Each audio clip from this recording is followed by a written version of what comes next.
Narrative of the Life of Frederick Douglass by Frederick Douglass. Chapter 9. I have now reached a period of my life when I can give dates. I left Baltimore and went to live with Master Thomas Auld at St. Michael's in March 1832.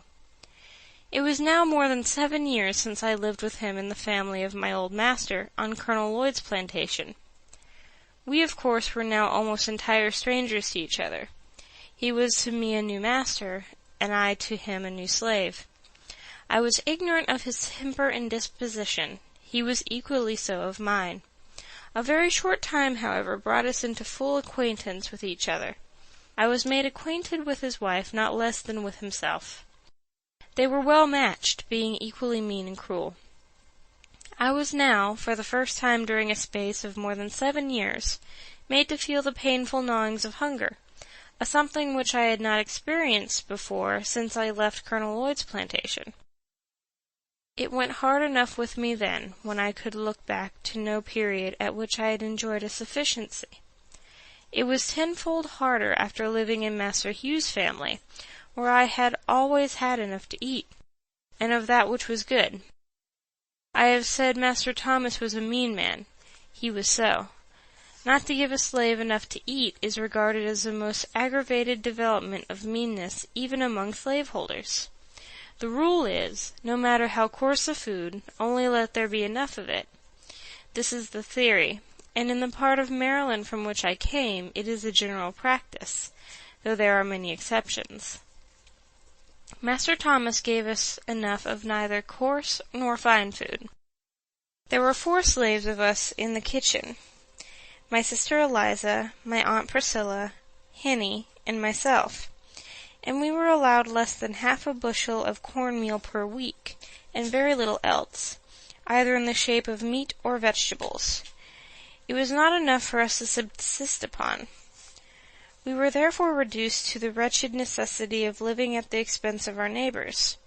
This we did by begging and stealing, whichever came handy in the time of need, the one being considered as legitimate as the other. A great many times have we poor creatures been nearly perishing with hunger, when food in abundance lay smouldering in the safe and smoke-house, and our pious mistress was aware of the fact, and yet that mistress and her husband would kneel every morning and pray that God would bless them in basket and store. Bad as all slaveholders are, we seldom meet one destitute of every element of character commanding respect. My master was one of this rare sort. I do not know of one single noble act ever performed by him. The leading trait in his character was meanness, and if there were any other element in his nature, it was made subject to this. He was mean, and like most other mean men, he lacked the ability to conceal his meanness. Captain Auld was not born a slaveholder. He had been a poor man, master only of a bay craft. He came into possession of all his slaves by marriage, and of all men, adopted slaveholders are the worst. He was cruel, but cowardly. He commanded without firmness. In the enforcement of his rules, he was at times rigid, and at times lax. At times he spoke to his slaves with the firmness of Napoleon and the fury of a demon. At other times he might well be mistaken for an inquirer who had lost his way. He did nothing of himself. He might have passed for a lion, but for his ears. In all things noble which he attempted, his own meanness shone most conspicuous. His airs, words, and actions were the airs, words, and actions of born slaveholders, and, being assumed, were awkward enough. He was not even a good imitator. He possessed all the disposition to deceive, but wanted the power.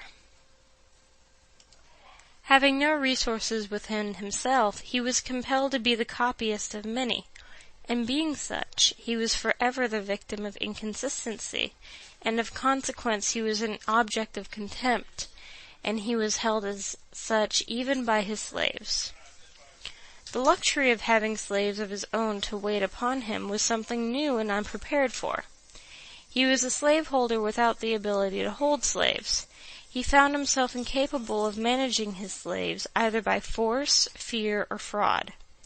We seldom called him master, we generally called him Captain Auld, and were hardly disposed to title him at all. I doubt not that our conduct had much to do with making him appear awkward, and of consequence fretful. Our want of reverence for him must have perplexed him greatly.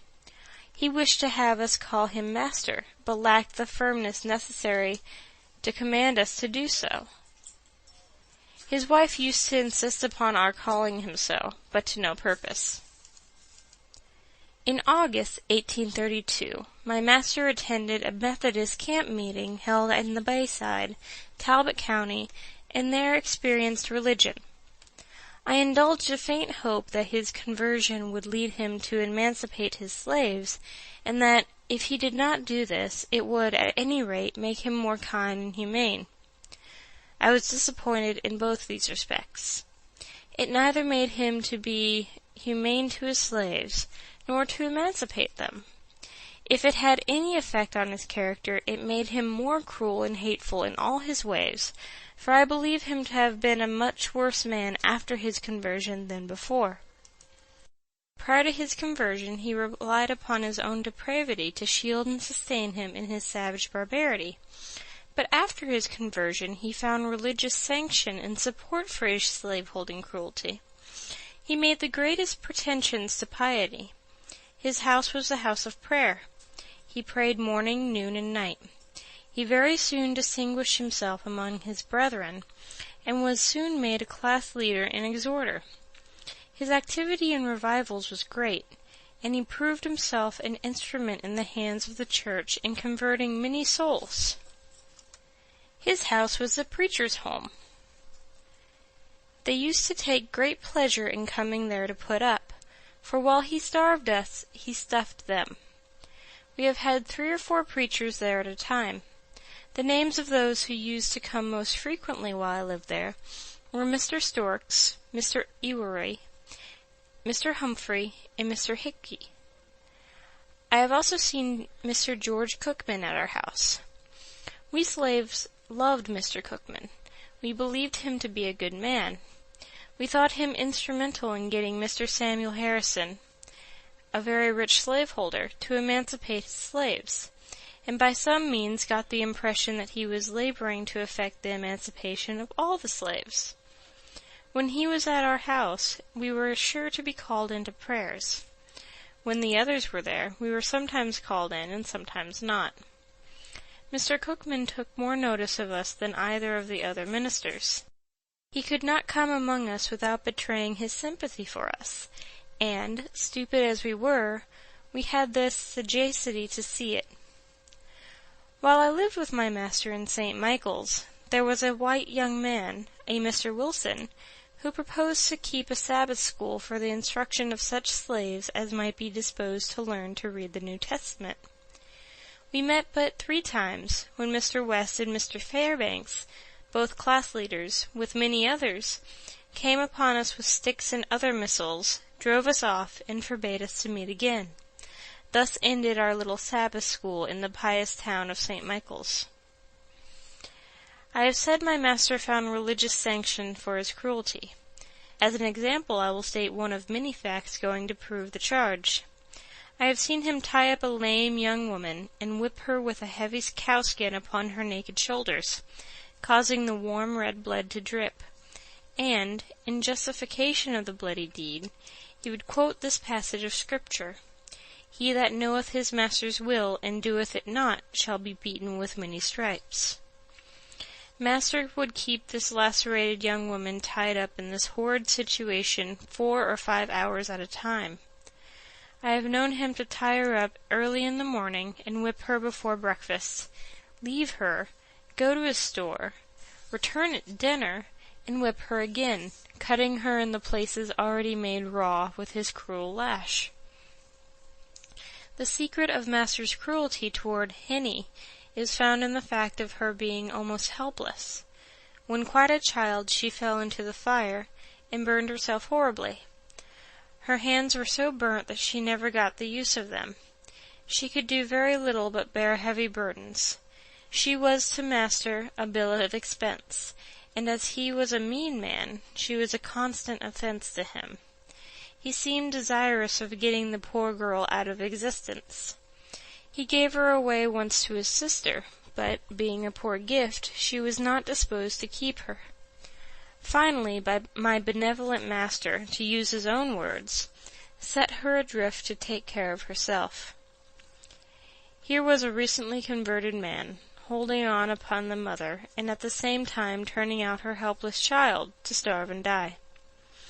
Master Thomas was one of the many pious slaveholders who hold slaves for the very charitable purpose of taking care of them. My master and myself had quite a number of differences.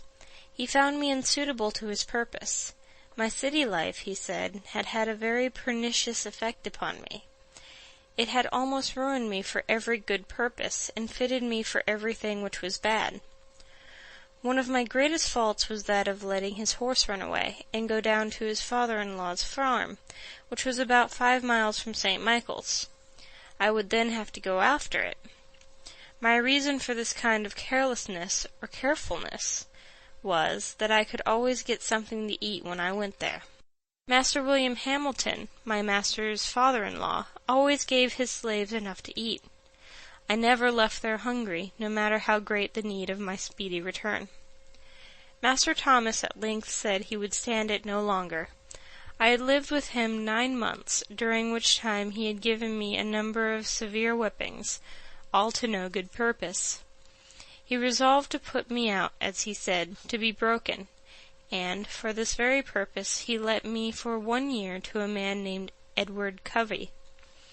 Mr. Covey was a poor man, a farm renter. He rented the place upon which he lived, as also the hands with which he tilled it. Mr. Covey had acquired a very high reputation for breaking young slaves, and this reputation was of immense value to him. It enabled him to get his farm tilled with much less expense to himself than he could have had done it without such a reputation. Some slaveholders thought it not much loss to allow Mr. Covey to have their slaves 1 year, for the sake of the training to which they were subjected, without any other compensation. He could hire young help with great ease, in consequence of this reputation. Added to the natural good qualities of Mr. Covey, he was a professor of religion, a pious soul, a member and a class leader in the Methodist Church. All of this added weight to his reputation as a nigger-breaker. I was aware of all the facts, having been acquainted with them by a young man who had lived there. I nevertheless made the change gladly, for I was sure of getting enough to eat, which is not the smallest consideration to a hungry man. End of Chapter 9. This recording by Jeanette Ferguson on June 16th, 2007.